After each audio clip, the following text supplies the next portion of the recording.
اعوذ باللہ من الشیطان الرجیم بسم اللہ الرحمن الرحیم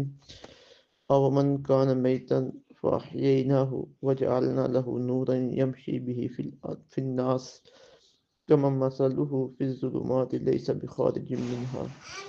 کذالک زجین للکافرین ما کانوا یعملون آمنت باللہ صدق اللہ العظیم رب اشرح لی صدری ویسر لی امری واحلل عقدۃ من لسانی یفقہوا قولی۔ آج کا ہمارا درس قرآن سورہ الانعام کی آیت نمبر 123 سے لے کر آیت نمبر 125 تک 3 آیات تجربات پر مشتمل ہے۔ اس میں ایک تو رب العزت نے آل ایمان کے مقام و مرتبے کو بیان فرمایا ہے، اور دوسرا انبیاء کرام علیہ السلام کے مقابلے میں جو ان کی امتوں ان کی قوموں کے سردار کھڑے ہوتے تھے، اور پھر ایک ایسا کردار ہر قوم کے اندر پایا جاتا ہے جو حق کے خلاف کھڑا ہوتا ہے، حق کی آزمائش کے لیے، اس کی طرف اشارہ ہے۔ تو ارشاد باری تعالیٰ ہے اومن کان میتن، کیا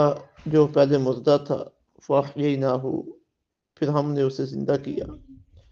وجعلنا، اور بنا دیا، لہو، اس کے لیے، نورن، نور، یمشی بہ، جس کے اجالے میں وہ چلتا ہے، فی الناس، لوگوں کے درمیان،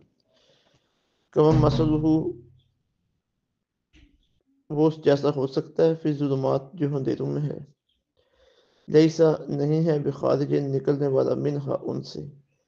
کذالک، یوں ہی، زجینا، آراستہ کر دیے گئے، للکافرین، کافروں کے لیے، ما کانوا یعملون، وہ اعمال جو وہ کیا کرتے تھے، وکذالک، اور اسی طرح، جعلنا، ہم نے بنایا، فی کل قریۃ، ہر بستی میں، اکابر مجرمیہا، اس کے بڑے لوگوں کو، وہاں کے مجرم، لیمکروا، تاکہ وہ مکر و فریب کیا کریں، فیہا، اس میں، وما یمکرون، اور وہ نہیں فریب دیتے، الا بانفسہم، مگر اپنے آپ کو، وما یشعرون، وہ اس بات کو سمجھتے نہیں ہیں۔ وَإِذَا جَاءَتْهُمْ، اور جب آئے ان کے پاس، آیتن، کوئی نشانی، قالوا، کہتے ہیں، لن نؤمن، ہم ہرگز ایمان نہ لائیں گے، حتی نؤتی، جب تک ہمیں بھی نہ دیا جائے، مثل ما اوتی، اس طرح کا جو دیا گیا، رسول اللہ، اللہ کے رسولوں کو، اللہ، اللہ تعالیٰ، اعلم، بہتر جانتا ہے، حیث، جہاں، یجعل، وہ رکھتا ہے، رسالتہ، اپنی رسالت کو، سیصیب الذین، ان قریب پہنچے گی ان لوگوں کو، اجرموا، جنہوں نے جرم کیے، صغار، ذلت، عند اللہ، اللہ کے ہاں، وعذاب شدید، اور سخت عذاب، بما کانوا یمکرون، ان کے مکر و فریب کی وجہ سے، جو مکر و فریب کیا کرتے تھے۔ پہلے ایک موازنے کے ذریعے بات سمجھائی گئی ہے کہ ایک آدمی ہے، وہ کفر اور جہالت کے اندر ہے۔ موت کا معنی یہاں پہ کفر و جہالت ہے، اور زندگی کا مطلب ہدایت و علم ہے۔ ایک بندہ کفر و جہالت کے اندر ہے تو اللہ رب العزت اسے ہدایت عطا فرما دے، علم کی روشنی عطا فرما دے، اور وہ کفر اور جہالت سے نکل کر علم و ہدایت، اسلام کی طرف آ جاتا ہے۔ تو دوسرا آدمی ہے، وہ بھی اندھیروں کے اندر ہے، تہ در تہ اندھیرے، تو اب وہ ان سے نکلنے والا بھی نہیں ہے۔ اس نے ٹھان لی ہے کہ کوئی بھی ہدایت کی آواز آئے تو میں نے اس کی طرف کان نہیں دھرنا، اس کی مخالفت ہی کرنی ہے، جس طرح کے مشرکین مکہ کا طرز عمل تھا۔ تو فرمایا یہ دونوں برابر نہیں ہو سکتے۔ جسے اللہ رب العزت نے ہدایت عطا فرما دی ہے، جو اسلام کے راستے پہ ہے، اس کا مقام و مرتبہ اس سے بلند ہے۔ اب کافر اندھیروں میں رہ کے اور کفر میں رہ کے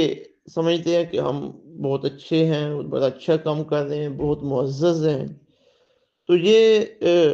ان کے برے اعمال ہیں جو شیطان کی طرف سے خوش نما کر کے ان کے سامنے رکھے گئے ہیں، اور وہ سمجھتے ہیں کہ جو یہ ہے یہی سب کچھ ہے، ہمیں کسی اور جانب جانے کی ضرورت نہیں ہے۔ تو فرمایا ومن کان میتن، کیا وہ جو پہلے مردہ تھا، فاحییناہ، پھر زندہ کیا ہم نے اسے، وجعلنا لہ نورا، اور بنا دیا اس کے لیے نور، یمشی بھی، چلتا ہے جس کے اجالے میں وہ، فی الناس، لوگوں کے درمیان، کمم مسلہ، کیا وہ اس جیسا ہو سکتا ہے، فی الظلمات، جو اندھیروں میں پڑا ہوا ہے، لیس بخارج منہا، اور نکلنے والا بھی نہیں ہے ان سے. ہو سکتا ہے، اب یہ بندے کا دل اس کا جواب دیتا ہے کہ نہیں ہو سکتا. جو ہدایت پہ ہے، نور پہ ہے، اس کے اوپر اللہ کی کرم نوازی ہے.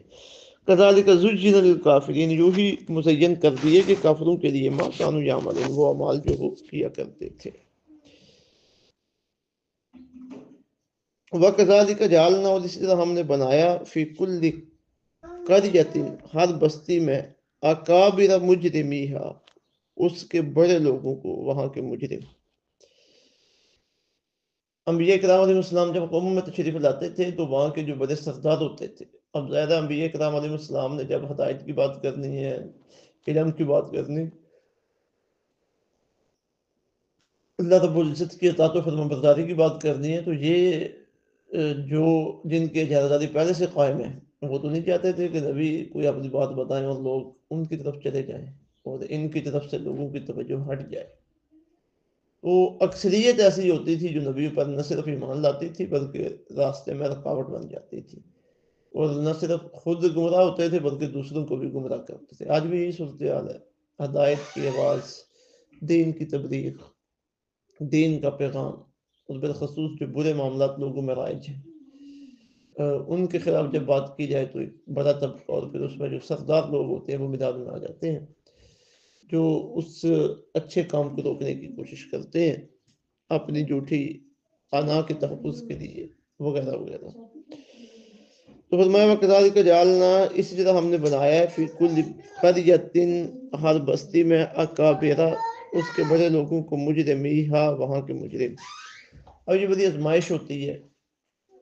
ہدایت کا راستہ تو ان کے سامنے ہوتا ہے لیکن وہ ہدایت کے مخالف کھڑے ہو جاتے ہیں، اور جو ہدایت کے لیے کام کرنے والے ہیں ان کے لیے بھی آزمائش ہوتی ہے کہ اب مخالفت کے طوفان میں انہوں نے کیسے کام کرنا ہے، اور پھر کام کرنے کا مزہ بھی اسی وقت ہی آتا ہے. صحیح. لیمکروا فیہا، تاکہ وہ مکر و فریب کیا کریں. وما یمکرون الا بانفسہم، وہ نہیں فریب دیتے مگر اپنے آپ کو. وما یشعرون، وہ اس بات کو نہیں سمجھتے. وَإِذَا جَاءَتْهُمْ آیَةٌ، جب آئے ان کے پاس کوئی نشانی، قالوا، کہتے ہیں، لن نؤمن، ہرگز ہم ایمان نہیں لائیں گے، حتی نؤتی، جب تک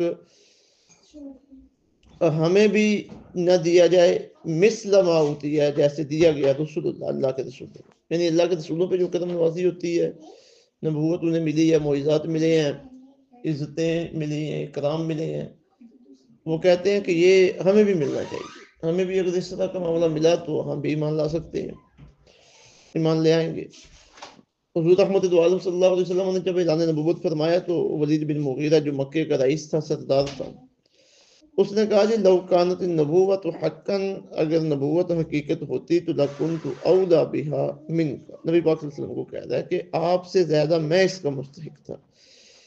کیوں مستحق تھا جی؟ لینی اکبر منک سنا، کیونکہ میں عمر کے اعتبار سے آپ سے بڑا ہوں، واکثر منک مالا، اور مال بھی میرے پاس آپ سے زیادہ ہے. تو نبوت تو پہلے مجھے ملنی چاہیے تھی، آپ کو کیسے مل گئی ہے؟ تو ابو جہل جیسے جو متکبر کافر تھے وہ یہ کہتے تھے کہ ہم سنی سنائی باتوں پر ایمان لانے والے نہیں ہیں، تب مانیں گے جب اسی طرح کی وہی ہمارے اوپر بھی نازل ہوگی. تو اللہ رب العزت نے رد فرمایا ہے کہ اللہ تعالیٰ کو تمہارا محتاج نہیں ہے، اور اللہ رب العزت کی وہی کوئی اتنی ہلکی چیز نہیں ہے کہ جس پہ ہر کسی پہ اترتے پھرے. اللہ رب العزت نے جس کے اوپر وہی نازل کرنا ہوتی ہے پہلے اسے تیار کیا جاتا ہے، اور اللہ رب العزت بہتر جانتے ہیں کہ میں نے یہ وہی اپنا پیغام کس کے اوپر اتارنا ہے. اللہ اعلم، اللہ رب العزت بہتر جانتا ہے، حیث یجعل رسالہ، جہاں وہ اپنی رسالت کو رکھتا ہے. یہ اللہ رب العزت کا انتخاب ہے، رسالت اللہ کا ذاتی فیصلہ ہے، اس میں کسی کی رائے کو کوئی عمل دخل نہیں ہے، نہ کسی کی خواہش کو کوئی عمل دخل ہے، یا نہ کسی کی بڑی عمر کو، نہ کسی کی بڑے مقام، دنیاوی مقام کو، نہ کسی کی مالداری کو. اللہ اعلم حیث یجعل رسالہ، اللہ رب العزت بہتر جانتا ہے اس دن کو جہاں وہ رسالت رکھتا ہے. سیصیب الذین اجرموا، قریب پہنچے گی جنہوں نے جرم کی، صغار ذلت، یعنی جو اکابر مجرمین ہیں اور اسلام کے دشمن ہیں اور بڑے بڑے مجرمین ہیں، انہیں ان قریب ذلت پہنچے گی عند اللہ، اللہ کے، وعذاب شدید، اور سخت عذاب، بما کانوا یمکرون، ان مکر و فریب کی وجہ سے جو وہ کیا کرتے تھے. اللہ رب العزت سمجھ کی توفیق عطا فرمائے، قابل عمل باتوں پہ عمل کی توفیق عطا فرمائے، وما علینا الا البلاغ۔